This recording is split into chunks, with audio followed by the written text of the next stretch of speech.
యువరాజు గారు, మీరు నా దగ్గర శుశ్రూష చేయుటకిది చివరి దినం. ఇది నామమాత్రము, ఒక ఆచారము. తమరి విద్య ఇదివరకే పూర్తి అయినది. నేడు మంచి దినం. విద్యకు శుభావసానము కావలయనని ఈనాడు నిర్ణయింపబడినది. తమరికి యువరాజ పట్టాభిషేకము జరిగి 18 దినములైనది. 18 ప్రకృతులలో ఒకరు శుక్రనిధి సారము నేను తెచ్చి తిని. చివరి 2 పత్రములు నాడు మిగిల్చి తిని. ఆ 2 పత్రములు నేడు చదివినచో విద్య పూర్తి అగును. తమరు గుర్రము మీద బయలుదేరితిరి. నేను పాదచారినై వచ్చుచుంటిని. మీరు గుర్రమును ఉరికించితిరి. కనుచూపు మేర దాటిపోయితిరి. నేను దిశాభిముఖముగా వచ్చుచుంటిని. ఈ శుభావసానమునకు మహారాజు గారు నన్ను ఆజ్ఞాపించిరి. తమరు నాకు కనిపించకుండా పోయి జామున్నర పైన అయినది. నేను ప్రభువుతో ఏమి చెప్పవలేనో అని భయపడుచుంటిని. అదృష్టవశమున తిరిగి కనిపించితిరి. ఈ శుభవేళ దాటిపోరాదని పరమేశ్వరుని సంకల్పమున్నట్లు తోచుచున్నది. ఈ చంద్రావతి నది సర్వ కాశ్మీర దేశ తరంగిణి సంతానము వలనే కొబ్బరిపాల వంటి జలములో నడుగు ఈదుచున్న మీనములు తేలిపోల్సులు కూడా దృశ్యమానములగుచున్న పరమ స్వచ్ఛతతో లఘుతర జలముతో సూర్యకిరణ ప్రతిద్వందిత వక్షళకాంతి నివహములతో తమ పూర్వరాజుల యశకాంతి పీతాంబర సదృశముగా మీ పూర్వరాజులు విరచించిన అనంత పుణ్యకార్య సమ్మూల్మిత ధవళముతో ప్రవహించుచున్నది. మీరీ అశ్వము అధిరోహించి కొండల మీద బండల మీద ఇరుకురాళ్ల సందున ఎంత ప్రయాణించితిరో. మీ శరీరమునకు అలసట లేదు. మీ ఎడల స్వేదబిందులవమైన లేవు. తమరు మహాబలవంతులు. తమరికి గల క్షమాగుణము దైవతలకైనా ఉండదు. ఈ దీన బ్రాహ్మణుని యందు దయ ఉంచి ఒక్కింతసేపు మన్నించి ఈ లవలీతరుచ్ఛాయ సమాసన్న స్ఫటిక శిలాతమమున ఆసీనములగునచో ఆ 2 పత్రములు చదువుదుము. సర్వగ్రంథములు చివరి 2 ఆకులలోనే వాని రహస్యములు వెలయించును. అల్పకవులు రచించిన గ్రంథములందు చివరి ఆకులు నీరసములై పాఠకుల హృదయములందు గోచరించిన కథావసానములై ఉండును, తత్పర్యావసానములై ఉండును. మహర్షుల గ్రంథములు చివరి అక్కరము వరకు చదివిన గాని పతివ్రత జీవితము వలె పరిపూర్ణములు కావు. ఈ 2 ఆకులు చదివిన గాని తమరి చదువు పూర్తయినదని చెప్పుటకు వీలు లేదు. అవసానము పొందని చదువు పరమార్థమెరుగని వాని జీవితము వంటిది. తక్రము మాలిన భోజనము వంటిది. వెన్న మిగిలని చెరకు వంటిది. తమరు మరల విన్నవించుచున్నాను, కూర్చుండవలేను. లేదేని తమరు అశ్వము యొక్క వెన్నునే ఉండు. నేను పక్కన నిల్చుండి వానిని వినిపింతును. మరియు గాదేని మీరు గుర్రమును నెమ్మదిగా నడిపించుచుండు. నేను వెంట నడుచుచూ వినిపింతును. కానిజో నేను పోయి ప్రభువుతో అబద్ధము ఆడవలేను. ఆడినచో మిగిలిన జీవితము కడచును గాని పరలోకమున భంగంపబడును, నరకము తప్పదు. మిహిరకులుడు. నరకమునకు వెళ్ళినచో ఏమి? గురువు. అచ్చట యమబాధలు పడవలయను. మిహిరకులుడు. పొద్దున మనము వచ్చితిమి. ఇంతవరకు నేను కనిపించలేదు. రాళ్లలో రప్పలలో నీవు తిరుగుచుంటివి. నేను కనిపించను అని దిగులు పడుచుంటివి. ఇది అంతయు యమబాధయే కదా. ఇది అంతయు బాధయే కదా. యమలోకములోని బాధ ఇంతకంటే ఎక్కువదా? గురువు. యువరాజా, మీరు పండితులు, బహు విషయ పరిజ్ఞానులు. తమరు తెలియని వాని వలె అడిగినచో నేనేమి చెప్పగలను? మర్త్యలోకమునందు బాధలు కలవు. ఇచ్చట జనులకు పాంచభౌతికమైన శరీరములుండును. యమలోకమున ఇట్టి శరీరములుండవు. ఈ శరీరములు కొంత బాధను అనుభవింపగలవు. ఆ బాధ ఒక పరిధిని దాటినచో ఈ శరీరములు భరింపలేవు. పాంచభౌతికములైన ఈ శరీరములకు, ఈ ఇంద్రియములకు, ఈ సుఖములకు ఒక పరిధి ఉండును. ఒక కనుముక్కు తీరు, ఒక చెక్కిళ్ళ పొలుపు, నాసిక యొక్క పరిణామము, ఒక పాలదేశము యొక్క ప్రమాణము మొదలైన వానిచే కన్ను సహింపగలదు.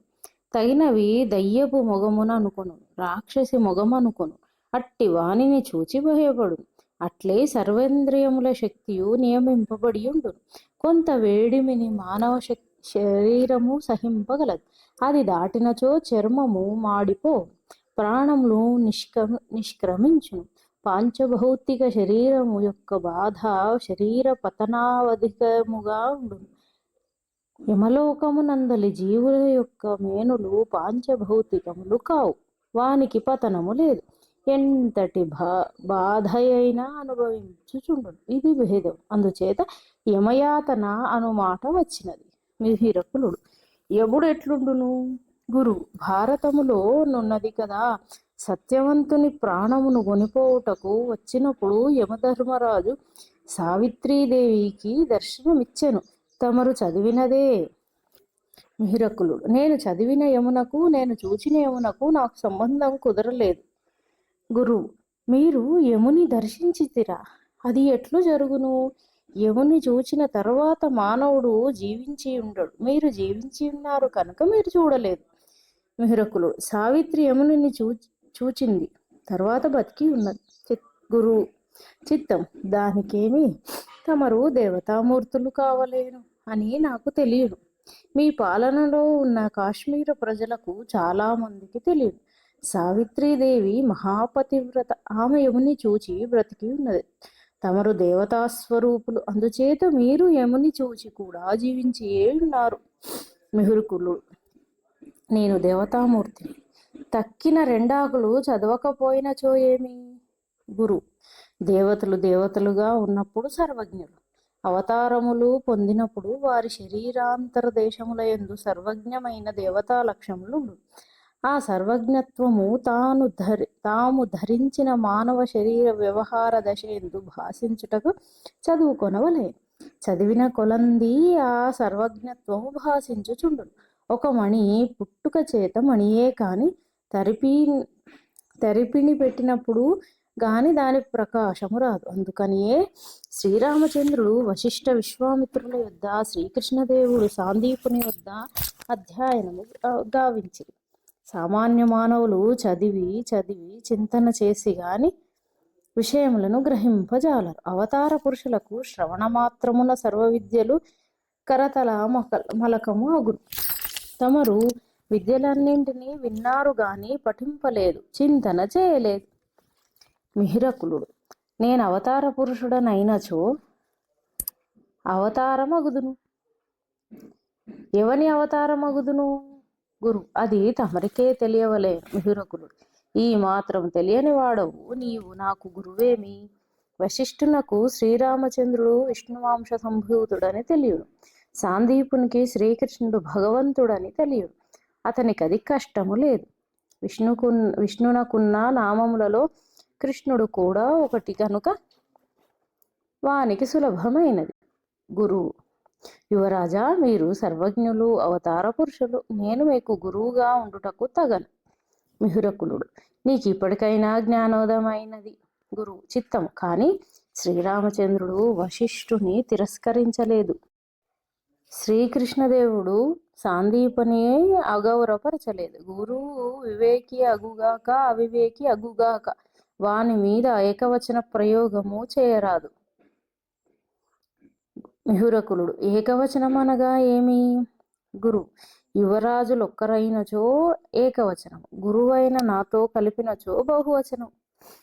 మిహిరకులుడు అది ద్వివచనం. గురు అది దేవభాష అయినచో. మిహిరకులుడు మేము దేవతలమంటివి గదా. గురు చిత్తం. మిహిరకులుడు నాకేకవచనమే ఇష్టం. అది అట్లుంచి మేమెవ్వరమో చెప్పుదుము, విందువా? గురువు విందును, అంతకంటే అదృష్టమేమున్నది? మిహిరకులుడు మేము నీతో చెప్పుదుము, నీవింకెవరితోడనైనా చెప్పినచో ఏమగును?